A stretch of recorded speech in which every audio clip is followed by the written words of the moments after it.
O Evangelho segundo o Espiritismo. Lido e escrito. Capítulo 12. Amai os vossos inimigos. Retribuir o mal com o bem. Os inimigos desencarnados. Se alguém vos bater na face direita, apresentai-lhe também a outra. Instruções dos Espíritos. A vingança. O ódio. O duelo. Retribuir o mal com o bem. 1. Aprendestes que foi dito: amareis o vosso próximo e odiareis os vossos inimigos. Eu, porém, vos digo: amai os vossos inimigos, fazei o bem aos que vos odeiam e orai pelos que vos perseguem e caluniam, a fim de serdes filhos do vosso Pai que está nos céus e que faz se levante o sol para os bons e para os maus e que chova sobre os justos e os injustos. Porque, se só amardes os que vos amam, qual será a vossa recompensa? Não procedem assim também os publicanos? Se apenas os vossos irmãos saudardes, que é o que com isso fazeis mais do que os outros? Não fazem outro tanto os pagãos? Mateus 5, 43-47. Digo-vos que, se a vossa justiça não for mais abundante que a dos escribas e dos fariseus, não entrareis no reino dos céus. Mateus 5, 20. 2. Se somente amardes os que vos amam, que mérito se vos reconhecerá, uma vez que as pessoas de má vida também amam os que as amam? Se o bem somente o fizerdes aos que vô-lo fazem, que mérito se vos reconhecerá, dado que o mesmo faz a gente de má vida? Se só emprestardes àqueles de quem possais esperar o mesmo favor, que mérito se vos reconhecerá, quando as pessoas de má vida se entreajudam dessa maneira, para oferir a mesma vantagem? Pelo que vos toca, amai os vossos inimigos, fazei bem a todos e auxiliai sem esperar coisa alguma. Então, muito grande será a vossa recompensa e sereis filhos do Altíssimo, que é bom para os ingratos e até para os maus. Sede, pois, cheios de misericórdia, como cheio de misericórdia é o vosso Deus. Lucas 6, 32-36.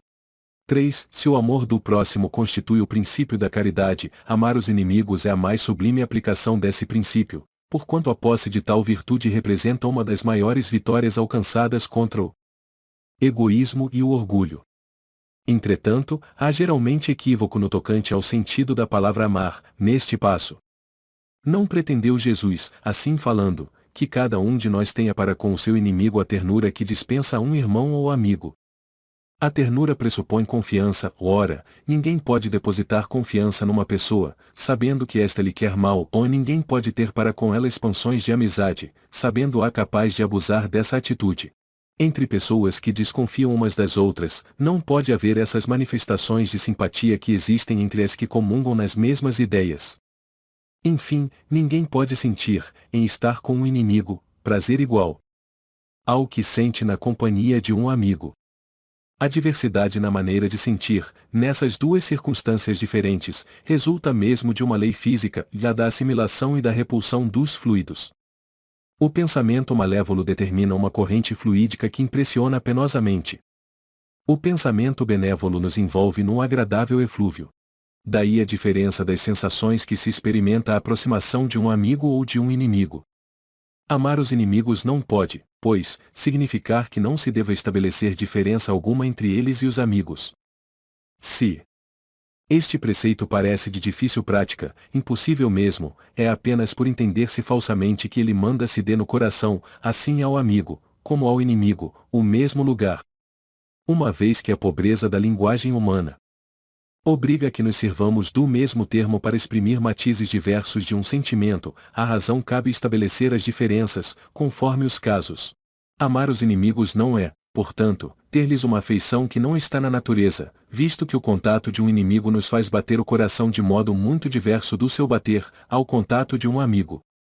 Amar os inimigos é não lhes guardar ódio, nem rancor, nem desejos de vingança, é perdoar-lhes, sem pensamento oculto e sem condições, o mal que nos causem, é não opor nenhum obstáculo à reconciliação com eles, é desejar-lhes o bem, e não o mal, é experimentar júbilo, em vez de pesar, com o bem que lhes advenha, é socorrê-los, apresentando-se ocasião, é abster-se, quer por palavras, quer por atos, de tudo o que os possa prejudicar, é, finalmente, retribuir-lhes sempre o mal com o bem, sem a intenção de os humilhar.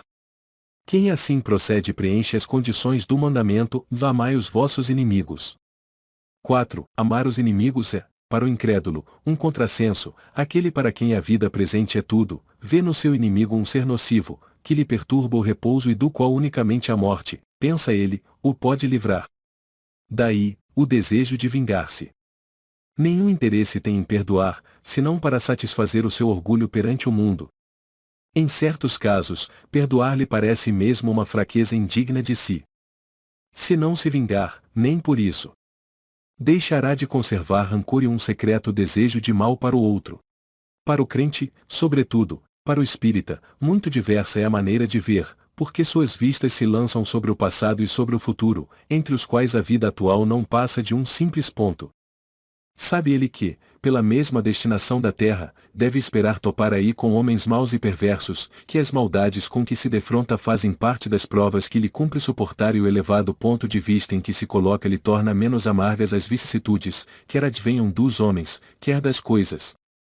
Se não se queixa das provas, tampouco deve queixar-se dos que lhe servem de instrumento. Se, em vez de se queixar, agradece a Deus o experimentá-lo, deve também agradecer a mão que lhe dá ensejo de demonstrar a sua paciência e a sua resignação. Esta ideia o dispõe naturalmente ao perdão. Sente, além disso, que quanto mais generoso for, tanto mais se engrandece aos seus próprios olhos e se põe fora do alcance dos dardos do seu inimigo. O homem que no mundo ocupa elevada posição não se julga ofendido com os insultos daquele a quem considera seu inferior. O mesmo se dá com o que, no mundo moral, se eleva acima da humanidade material. Este compreende que o ódio e o rancor o aviltariam e rebaixariam. Ora, para ser superior ao seu adversário, preciso é que tenha alma maior, mais nobre, mais generosa do que a desse último. Os inimigos desencarnados 5.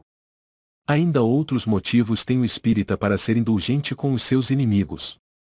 Sabe ele, primeiramente, que a maldade não é um estado permanente dos homens, que ela decorre de uma imperfeição temporária e que, assim como a criança se corrige dos seus defeitos, o homem mau reconhecerá um dia os seus erros e se tornará bom. Sabe também que a morte apenas o livra da presença material do seu inimigo, pois que este o pode perseguir com o seu ódio, mesmo depois de haver deixado a terra, que, assim, a vingança, que tome, falha ao seu objetivo, visto que, ao contrário, tem por efeito produzir maior irritação, capaz de passar de uma existência a outra. Cabia ao Espiritismo demonstrar, por meio da experiência e da lei que rege as relações entre o mundo visível e o mundo invisível, que a expressão distinguir o ódio com o sangue é radicalmente falsa, que a verdade é que o sangue alimenta o ódio, mesmo no além-túmulo. Cabia-lhe, portanto, apresentar uma razão de ser positiva e uma utilidade prática ao perdão e ao preceito do Cristo: amai os vossos inimigos. Não há coração tão perverso que, mesmo a seu mau grado, não se mostre sensível ao bom proceder. Mediante o bom procedimento, tira-se, pelo menos, todo pretexto às represálias, podendo-se até fazer de um inimigo um amigo, antes e depois de sua morte. Com o mau proceder, o homem irrita o seu inimigo, que então se constitui instrumento de que a justiça de Deus se serve para punir aquele que não perdoou. 6. Pode-se, portanto, contar inimigos assim entre os encarnados, como entre os desencarnados. Os inimigos do mundo invisível manifestam sua malevolência pelas obsessões e subjugações com que tanta gente se vê a braços e que representam um gênero de provações, as quais, como as outras, concorrem para o adiantamento do ser, que, por isso, as deve receber com resignação e como consequência da natureza inferior do globo terrestre. Se não houvesse homens maus na terra, não haveria espíritos maus ao seu derredor. Se, conseguintemente, se deve usar de benevolência com os inimigos encarnados, do mesmo modo se deve proceder com relação aos que se acham desencarnados. Outrora, sacrificavam-se vítimas sangrentas para aplacar os deuses infernais, que não eram senão os maus espíritos. Aos deuses infernais sucederam os demônios, que são a mesma coisa. O Espiritismo demonstra que esses demônios mais não são do que as almas dos homens perversos, que ainda se não despojaram dos instintos materiais, que ninguém logra aplacá-los, senão mediante o sacrifício do ódio existente, isto é, pela caridade, que esta não tem por efeito, unicamente, impedi-los de praticar o mal, e sim também o de os reconduzir ao caminho do bem e de contribuir para a salvação deles. É assim que o mandamento amai os vossos inimigos não se circunscreve ao âmbito acanhado da terra e da vida presente, antes, faz parte da grande lei da solidariedade e da fraternidade universais. Se alguém vos bater na face direita, apresentai-lhe também a outra. 7. Aprendestes que foi dito, olho por olho e dente por dente. Eu, porém, vos digo que não resistais ao mal que vos queiram fazer, que se alguém vos bater na face direita, e apresenteis também a outra, e que se alguém quiser pleitear contra vós, para vos tomar a túnica, também lhe entregueis o manto, e que se alguém vos obrigar a caminhar 1000 passos com ele, caminheis mais 2000, dai àquele que vos pedir e não repelais aquele que vos queira tomar emprestado. Mateus 5, 38 a 42. 8. Os preconceitos do mundo sobre o que se convencionou chamar o ponto de honra produzem essa suscetibilidade sombria, nascida do orgulho e da exaltação da personalidade, que leva o homem a retribuir uma injúria com outra injúria, uma ofensa com outra, o que é tido como justiça por aquele cujo senso moral não se acha acima do nível das paixões terrenas. Por isso é que a lei mosaica prescrevia olho por olho, dente por dente, de harmonia com a época em que Moisés vivia. Veio o Cristo e disse, retribuí o mal com o bem. E disse ainda, e não resistais ao mal que vos queiram fazer, se alguém vos bater numa face, apresentai-lhe a outra. Ao orgulhoso este ensino parecerá uma covardia, porquanto ele não compreende que haja mais coragem em suportar um insulto do que em tomar uma vingança, e não compreende, porque sua visão não pode ultrapassar o presente. Dever-se-á, entretanto, tomar ao pé da letra aquele preceito? Tampouco quanto o outro que manda se arranque o olho, quando for causa de escândalo. Levado o ensino às suas últimas consequências, importaria ele em condenar toda a repressão, mesmo legal, e deixar livre o campo aos maus, isentando-os de todo e qualquer motivo de temor. Se lhes não pusesse um freio às agressões, bem depressa todos os bons seriam suas vítimas. O próprio instinto de conservação, que é uma lei da natureza, obsta que alguém estenda o pescoço ao assassino. Enunciando, pois, aquela máxima, não pretendeu Jesus interdizer toda a defesa, mas condenar a vingança. Dizendo que apresentemos a outra face àquele que nos haja batido numa, disse, sob outra forma, que não se deve pagar o mal com o mal, que o homem deve aceitar com humildade tudo o que seja de molde a lhe abater o orgulho, que maior glória lhe advém de ser ofendido do que de ofender, de suportar pacientemente uma injustiça do que de praticar alguma. Que mais vale ser enganado do que enganador, arruinado do que arruinar os outros. É, ao mesmo tempo, a condenação do duelo, que não passa de uma manifestação de orgulho.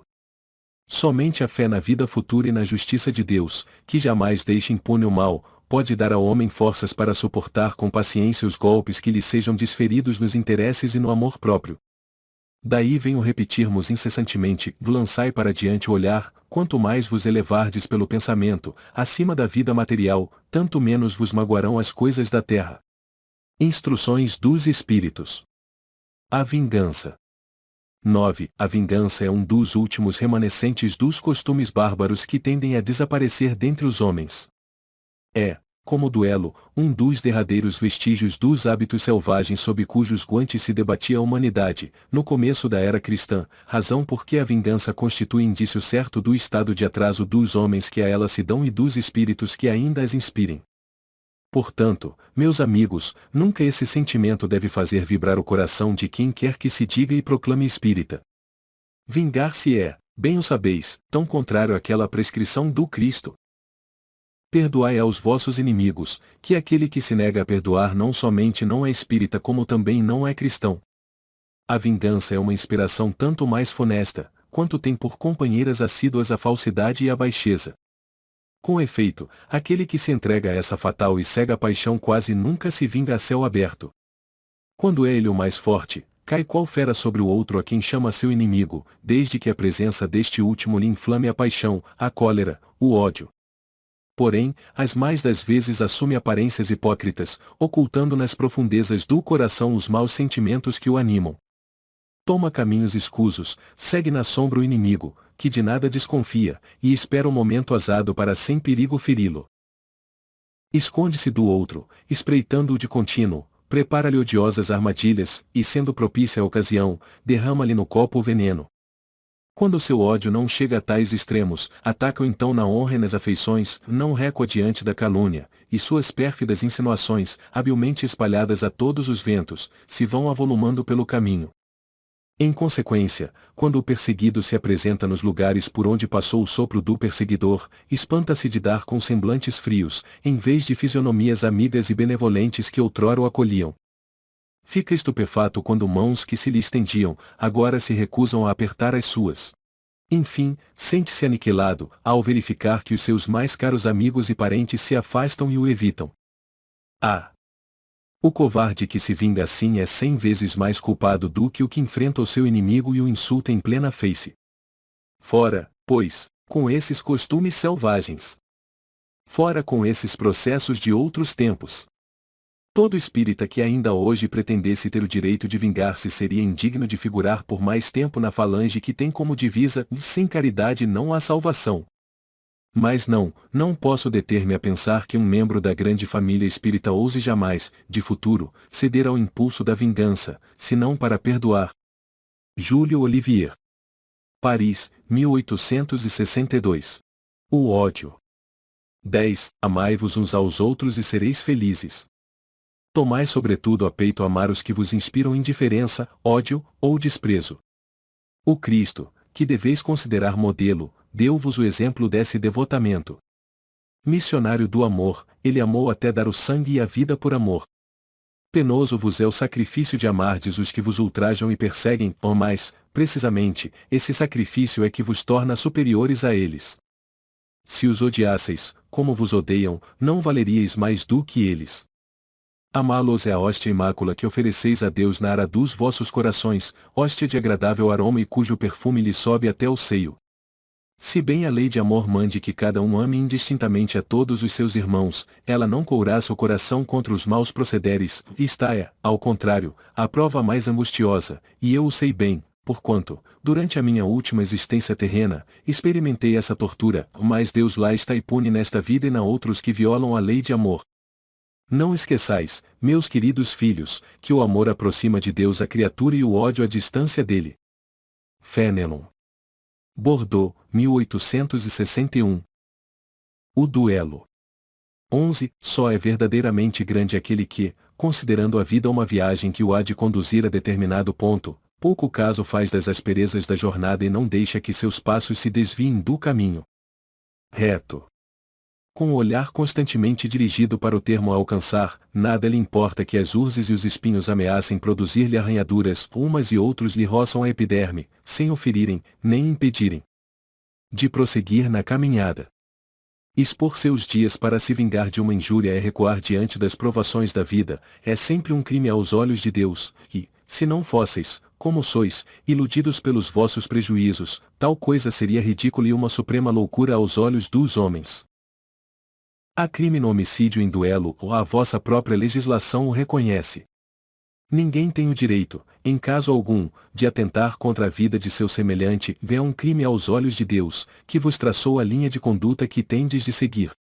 Nisso, mais do que em qualquer outra circunstância, sois juízes em causa própria. Lembrai-vos de que somente vos será perdoado, conforme perdoardes, pelo perdão vos acercais da divindade, pois a clemência é irmã do poder.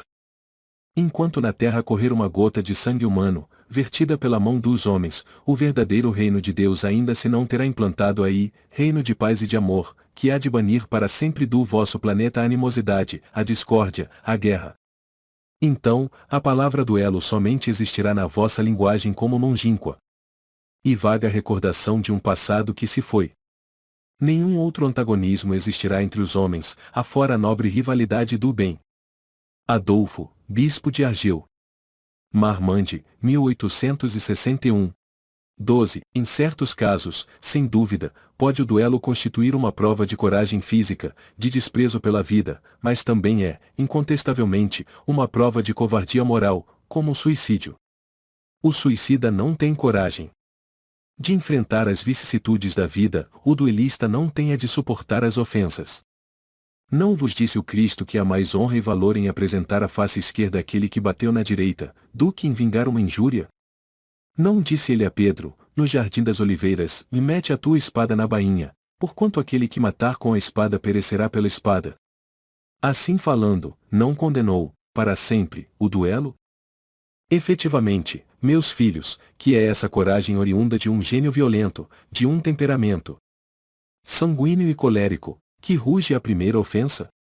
Onde a grandeza da alma daquele que, à menor injúria, entende que só com sangue a poderá lavar? Ah! Que ele trema! No fundo da sua consciência, uma voz lhe bradará. Sempre, Caim! Caim! Que fizeste de teu irmão? Foi-me necessário derramar sangue para salvar a minha honra, responderá ele a essa voz. Ela, porém, retrucará, procuraste salvá-la perante os homens, por alguns instantes que te restavam de vida na terra, e não pensaste em salvá-la perante Deus. Pobre louco! Quanto sangue exigiria de vós o Cristo, por todos os ultrajes que recebeu?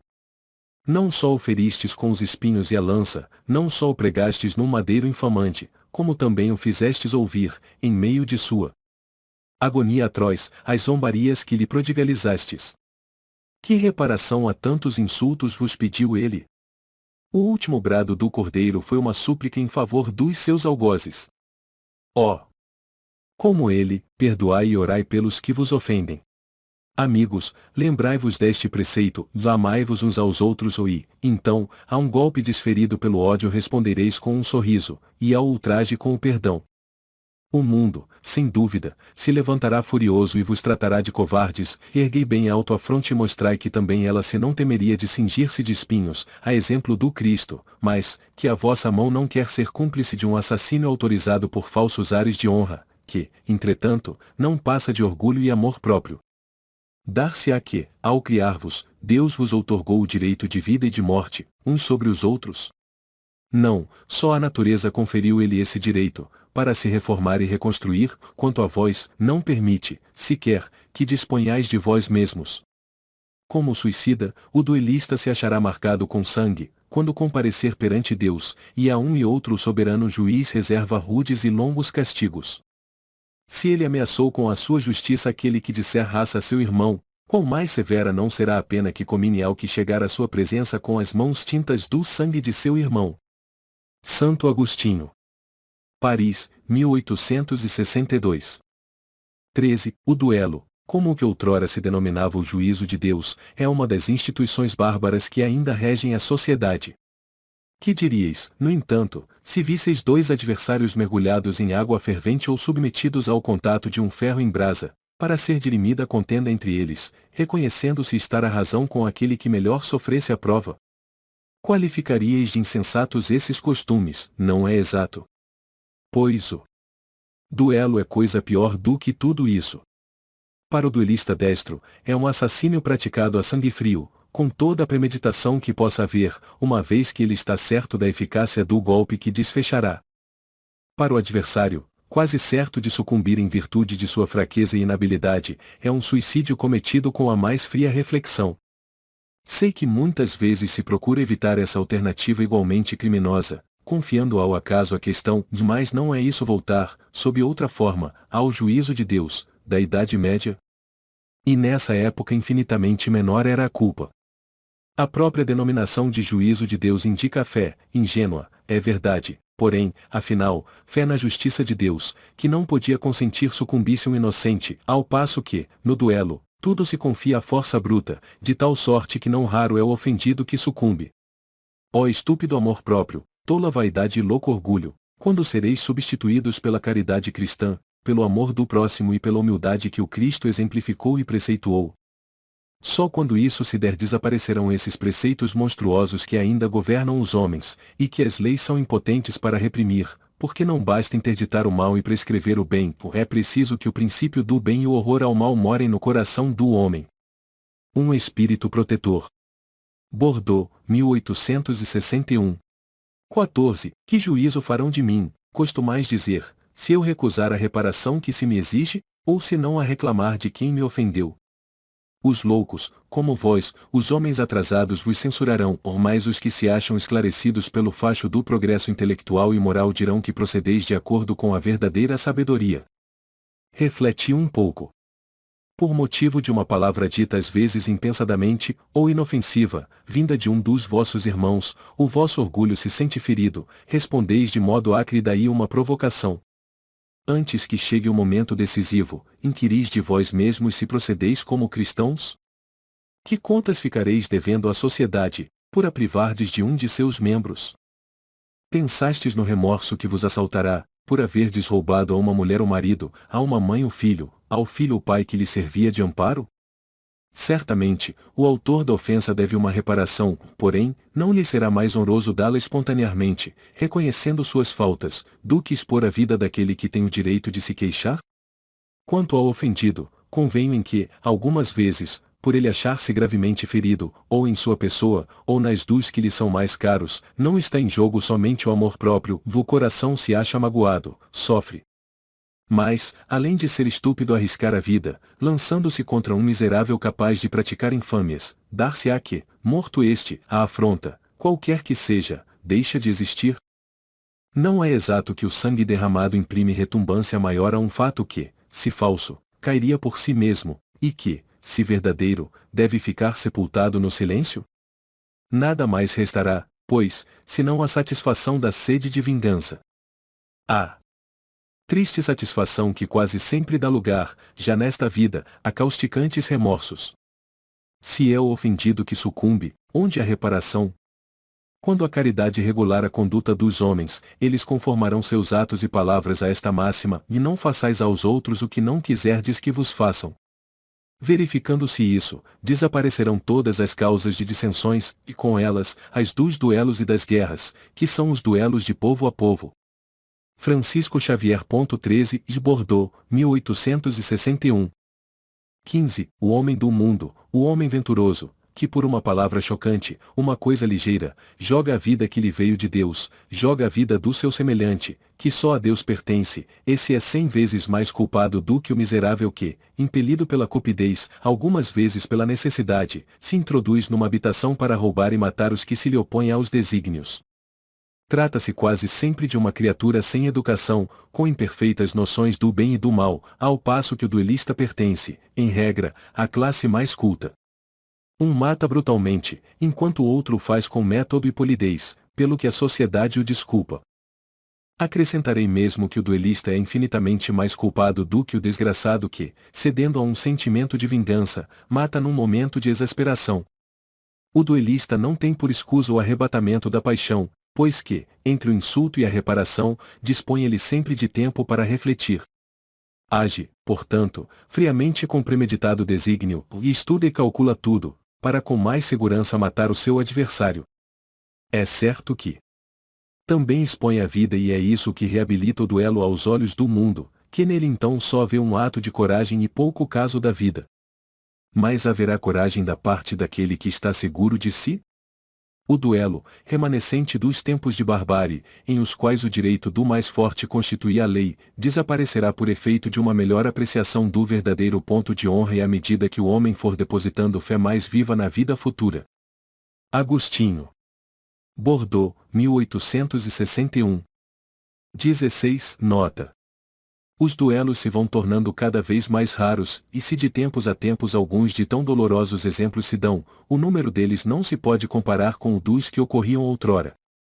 Antigamente, um homem não saía de casa sem prever um encontro, pelo que tomava sempre as necessárias precauções.